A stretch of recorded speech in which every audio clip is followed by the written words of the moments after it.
Hello, beautiful people. If this is your first time meeting me, my name is Loeb Blassingame. I've been clean and sober for 16 years. I'm a drug and alcohol counselor, interventionist, and the co-founder of a telehealth company called Lionrock Recovery that treats substance use disorder. Okay, let's get into this question. My loved one is addicted and they're being an asshole. This is something that I talk about a lot with families, particularly parents where their loved one is living in the home. They're trying to have compassion. They're trying to get this person help. And the person, your loved one, is being a total asshole. It's hard to have compassion for someone who's being an asshole.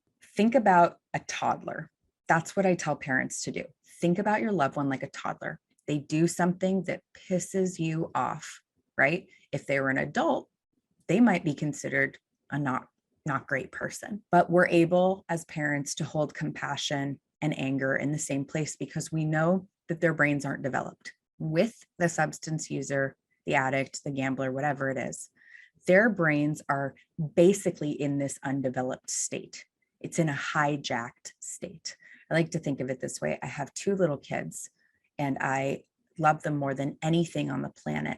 And to think that mothers who are addicted would choose the substance, that I could possibly choose a substance over my children, that drug has to be the most powerful thing on the planet. It hijacks our brains. It hijacks the part of our brains that allows us to make good decisions. So your loved one may be doing lots of awful things that really, really make you mad. And I think it's important to say it's okay to be mad at them. It's okay to be angry.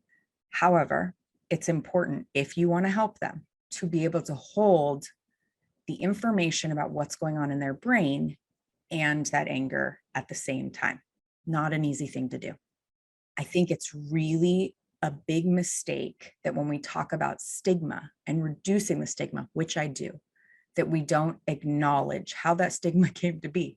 We do shitty things when we're in our addiction. We make it hard for people to have compassion for us. I understand that I get it. And when we don't talk about it, those of us in the recovery field, we lose credibility, right? Because what the world is seeing are people out there doing things that we don't deem okay for society. And then you have recovery people, the field, therapists, et cetera, all of us who are working here in this fight against addiction, talking about compassion, stigma, we're sick people trying to get well, not bad people trying to get good. That's true. And what you're seeing out there is also true. Both things are true. And we have to be able to hold things that are true in our minds at the same time, right?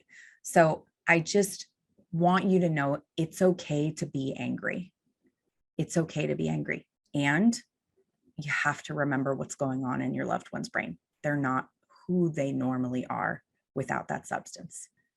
I hope this was helpful. If you want a deeper dive on this topic, please check out my podcast, Courage to Change, and hang in there. I know this is all easier said than done, but we do recover. We can recover. We can get back to that person that you love. Just ask my parents.